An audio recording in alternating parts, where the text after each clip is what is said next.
Okay, pag-usapan natin ang sahod dito sa Thailand kasi maraming mga na-intriga kung magkano yung sahod dito sa Thailand.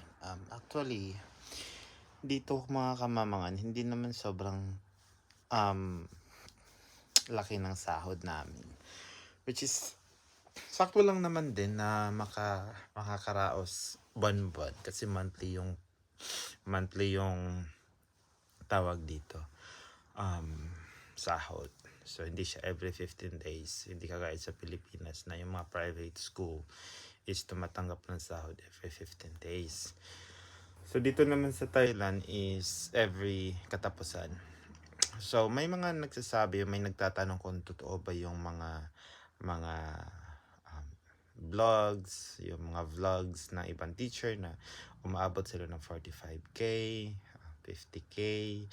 Depende po kasi yan sa school Depende yan sa school depende sa school, offer ng school. Kasi may mga iba naman, kagaya ng previous school ko, medyo malaki-laki din siya. Tapos pero under agency ako kasi noon. Under agency din ako. Tapos nakipag-negotiate ako noon sa agency nung nasa Pilipinas pa ako. Nung pagdating ko dito sa Thailand, actually yung sahod ko is nasa 29,000 baht. 29,000 baht lang yun. Tapos, plus free accommodation na 3,500. So, it's additional yun sa sahod ko. So, ngayon, yung napasukan kong school, siguro mga magdadalawang semester na ako nun. Siguro nagustuhan ako nun or nagiging okay yung relasyon namin sa school. Binigyan ako ng free accommodation sa school. So, hindi na ako nagbayad ng bahay or nagrent ng bahay or ng apartment kasi nga binigyan ako ng free accommodation sa school. So, yung 29,000 plus 3,500, so umabot na siya ng 32,500. So, kayo nang bahala mag-compute nun, magkano sa Philippine money. Tapos, hindi naman mahal dito yung mga pagkain. Tapos, yung mga ibang teacher kasi dito, tumatanggap sila ng extra class. Meron silang extra class. So, usually, yung extra class dito is 500 per hour. 500 baht per hour.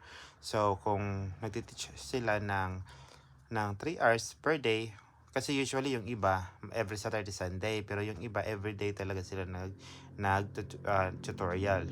Extra class yung tawag, pero yung extra class tapos ang ginagawa nila is tutorial. Depende sa mga estudyante nila kung magpapa extra class or tutorial. So usually umaabot sila yung kakilala ko umaabot ng 18,000 every month. So i-plus mo yun sa sahod mo. O diba, malaki. So ayun, medyo totoo naman yun yung mga iba na nakaka-earn sila dito sa Thailand. Umabot ng 45,000, 50,000, depende sa sipag mo yun. Ako hindi naman ako nag-extra class kasi meron din akong part-time. Actually, every night nag-work ako as a virtual assistant. US company din siya. Tawag nito. Nagbabasa ako ng mga prescription from the insurance company. Ayan, nagbabasa ako ng mga prescription. So, yun yung part-time ko. So, hindi na ako nag-extra class. So, pagkadating ko sa bahay, tulog lang ako. Tapos, gising ako ng mga around 9.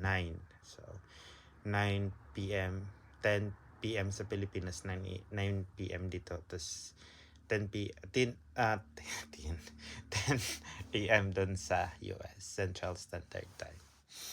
Ayan, so, yun lang naman. So, sa mga taong or sa mga teacher dyan sa Pilipinas na gustong mag-teacher dito, try nyo para malaman nyo kung ano yung feeling. Kasi dito kasi hindi masyadong mahirap yung mga gawain. Kagaya ngayon, lumipat ako ng tawag nito school. Lumipat ako na ibang school. Okay naman din yung offer. Okay din. Mataas din. So, hindi rin ako tumatanggap na extra class kasi nga may part-time pa ako at this moment. So, ayan. So, ngayon, nung nasa Pilipinas kasi ako nung nag-apply ako noon under agency. Tapos, sinabihan ako na magtuturo ako ng English. English yung ituturo ko. high school. Tapos, nung pagdating ko dito sa Thailand, binigay sa akin na subject is, ang binigay sa akin, science. From science, first year, second year, at saka third year, fourth year. Parang biology, chemistry, physics, and basta, something like that. And nagturo din ako ng physical education and health education. So, yun yung tinuro ko. Pero dito sa bago kong school ngayon is English na talaga siya. More on speaking, English communication siya, tapos listening. Wala siyang grammar kasi yung nagtuturo ng grammar iba din. Pero ako lang yung isang Pinoy dito sa school namin ngayon. So, masaya pag ikaw lang mag-isa kasi medyo tahimik din yung buhay mo. Kasi pag may kasama ka. At sa department mo, pag ikaw lang Pinoy tapos mag-uusap sila yung mga kasama mo, more antay.